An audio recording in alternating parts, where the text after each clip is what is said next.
En la semana de RCR, Red de Comunicación Regional, presentamos Don C. con César Zamora Bento.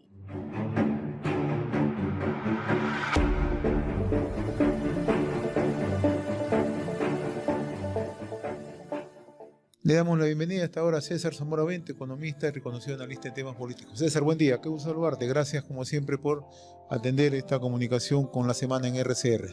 Buenos días, José. Vamos a iniciar con el tema que ayer centró la atención económica, ¿no? El Banco Central de Reserva ha elevado la proyección de crecimiento de nuestra economía de 3,1%, ¿no? Y hoy lo destaca el diario El Comercio, lo destacan otros medios, ¿no? ¿Cómo estás mirando estas proyecciones? Tú a veces eres un poco escéptico en ese tema. Sí, soy escéptico en los pronósticos de la economía, en tanto no corresponde a modelos sino a la acción de las personas, y estas acciones de las personas obedecen a las políticas y a la estabilidad política del país, ¿no? Entonces, siempre cuando dicen va a crecer, me preocupa, porque no se tiene ninguna varita mágica para asegurar eso. Ahora he escuchado con mucha atención a Velarde, ya no va a decir va a crecer, estaríamos en condiciones de crecer. Esa es otra cosa. Estar en condiciones de crecer quiere decir que si nos proponemos crecer al 3.1, 3.2%, lo podemos hacer, pero que depende no solamente del manejo monetario del BCR, sino de la política económica en general, de la estabilidad política que cada vez se tambalea, y también en este nuevo escenario, José, que es, bueno, las elecciones que ya están calentando, porque hay un plazo para determinar a aquellas personas que quieren postular para que se afilien a las agrupaciones políticas ya registradas en el Jurado Nacional de Elecciones. Estas proyecciones económicas naturalmente van a ir al compás de la toma de decisiones del gobierno y sobre todo a mantener estabilidad y un nivel de confianza país, que cosa que le hemos perdido en los últimos años. Es más, el nivel de proyección para la inversión privada no es el mejor, ¿no? Se mantiene 2,3%, que no es el más óptimo, ¿no? Y lo que mantiene nuestra economía, y lo dicen distintos analistas, yo no sé si tú coincides con eso, es el precio de los metales, fundamentalmente el precio del cobre, pero que tengamos nuevos proyectos de inversión no los tenemos en el momento, ¿no? ¿Qué tendríamos que hacer bien en este año para por lo menos lograr esa meta? Yo quisiera acotar algo que dijo Javier Velarde. El escenario mundial es un escenario prometedor. ¿Ya? O sea, el ritmo de crecimiento en el mundo se estima en 2 puntos más. Eso de ahí es una buena noticia para nosotros. Las condiciones están dadas, José. Pero también Velarde en su informe menciona de la proyección del crecimiento, el crecimiento que se ha dado inclusive hasta la fecha, es un crecimiento por precios, que los precios han sido mejores, hay un crecimiento en el valor del producto, pero no tanto por volumen. O sea, estamos exportando menos, pero como los precios son altos, el valor de esa exportación es significativa. Entonces, de lo que se trata es de aprovechar que el mercado mundial está demandando productos, principalmente los de la minería, pero también aumentar nuestro volumen de oferta. Entonces, el valor bruto o el valor de la producción sería mayor, José. Es un sentido común. O sea, estamos creciendo porque los precios internacionales están buenos, el oro, el cobre. Pero más creceríamos si es que teniendo buenos precios internacionales produjéramos más. ¿Te das cuenta? Exportáramos más. Ese es el secreto, y eso lo ha dicho Javier Velarde con toda claridad.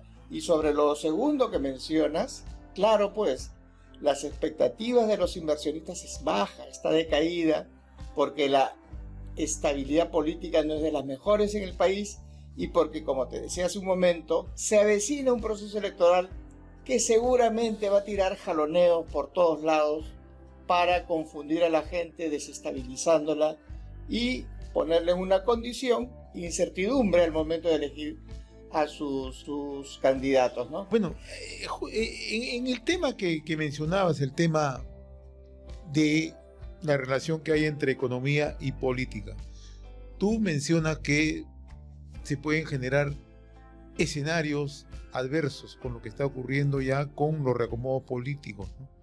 Y yo te diría que ya está generando, no podría generar, ya está generando, ¿no? Vemos cómo Fujimori ingresa a la arena política. Yo al menos no tenía la menor duda que iba a ser así. Antauro Humala ya habla va a ingresar con Juntos por el Perú. En el centro de izquierda se ubica Marisol Pérez Tello, Alfonso López Chao, y ahora acaba de ingresar a la arena política también Carlos Añaños, y vamos a ir viendo que ingresa. Todo este escenario, ¿cómo puede tener un efecto hacia la economía?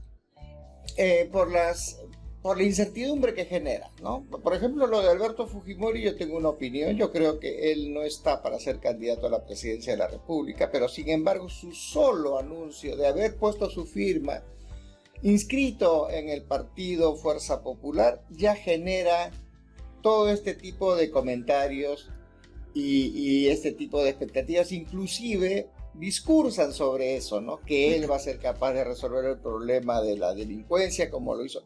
Yo creo que una sola persona no es la solución para el país, sino más bien la consolidación de las instituciones. Que existe un liderazgo es bueno, pero creo que hay personas que tienen mayor vigor, ¿no? Que podrían hacer ese trabajo. Pero se calienta la cancha, se calienta.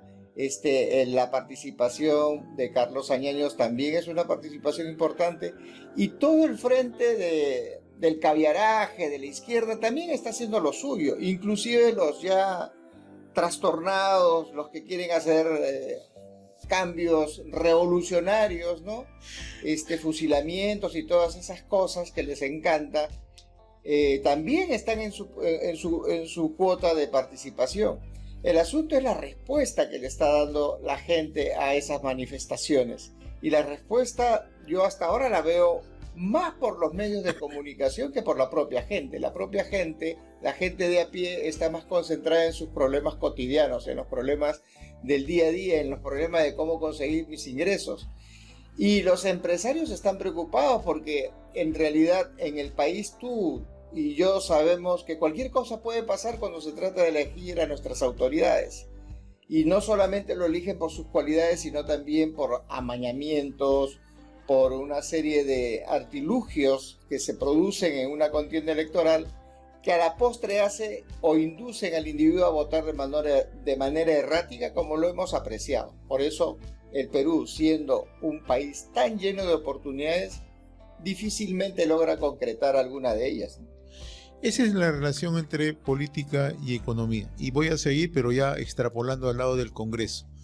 Velarde habla que hay sectores que pueden crecer, o que están en franco crecimiento. Uno de ellos es la pesca, que está retomando sus niveles, y otro el sector agricultura. Pero nos olvidamos de un factor que ha sido, si se quiere, de inestabilidad permanente, el Congreso de la República.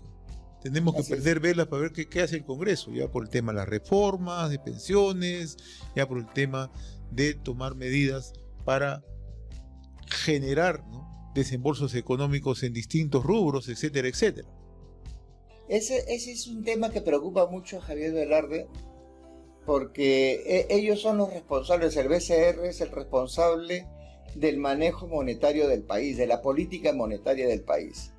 Y si por un lado ellos hacen un manejo racional de tal manera que la parte financiera y la parte monetaria no colapse o no genere impacto para la inflación, que es uno de los peores impuestos que puede sufrir cualquier sociedad, se ve contrarrestado, se ve, digamos, amenazada por políticas de disposición de dinero, más dinero en el mercado, y eso de allí altera de alguna manera y obliga al BCR a estar actuando, interviniendo, cosa que no debería hacer con mucha frecuencia. Entonces, sí, hay una marcha por el lado del BCR de tratar de normalizar y mantener los índices de inflación de manera razonable, pero hay una contramarcha por el lado del Congreso, populista ellos, llevándole a la gente la esperanza de que con más papel, más dinero, papel, van a mejorar sus condiciones cuando más papel en la economía genera inflación y pérdida de poder adquisitivo.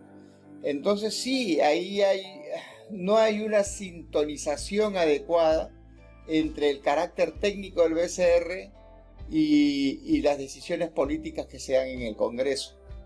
Eso es lo que yo podría mencionar, es verdad, eso se va a agudizar más aún ahora en la campaña, en la pre-campaña electoral, porque recuerda que en el Congreso están las agrupaciones políticas que tienden por propia especie, por propia naturaleza, tienden a permanecer en el poder político, ¿no? Y eso significa que muchos de estos congresistas ya están en campaña, así de sencillo. Cierto. O sea, Cierto, ya están en campaña. Y ese es un riesgo mayor. Que no te quede la menor duda. Que no te quede la menor duda. Eso se va a dar. Y ahora, ¿cómo podemos contener eso? ¿Cómo podemos contener? Lamentablemente tenemos un gobierno que no tiene una bancada. ¿No? Una bancada que pueda poner orden para seguir las políticas de gobierno.